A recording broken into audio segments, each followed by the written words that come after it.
首期5萬喺新香洲買精裝房，而且係現樓嚟㗎。呢個戶型係105平方個大橫廳嚟嘅。咁首先我哋先睇下個房先啦。呢度係小朋友個房嚟啊，採光非常好嚟嘅，都係睇我呢個園林景觀，而且樓下仲係8萬平方個商業圈，都係非常成熟個樓盤嚟嘅。咁入嚟我哋睇下主人房先啦。咁主人房正對面嗰邊呢就係衛生間嚟嘅，呢個衛生間嘅位置都係乾濕分離嚟㗎，做到啊！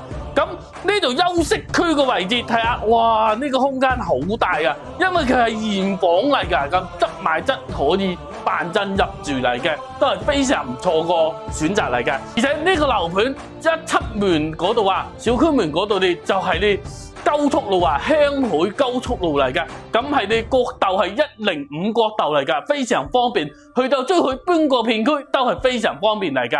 咁可以睇下嗰度啊，呢度係廚房個位置，廚房個位置都係非常明朗嚟㗎，做得啊非常靚嚟嘅。咁我哋可以睇下嗰個入門個位置啊，入門個位置都空間好充足嚟嘅，呢個空間感啊。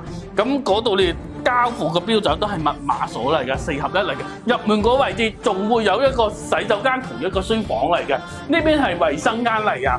咁呢個書房嘅位置都係非常充足嚟嘅，呢個平時你俾小朋友哋休息一下，或者做個雜物房，或做一個書房、茶房，咁可以打開嗰度你都可以嚟㗎，都係非常好㗎。咁呢套105平方做睇完佢啦，佢價錢係幾多呢？單價係2萬左右就可以攞落嚟啦。咁最平嘅價錢係18000咁嘅價錢就可以輕鬆攞落嚟新香洲個精裝現房嚟啦。感興趣嘅朋友可以聯繫我。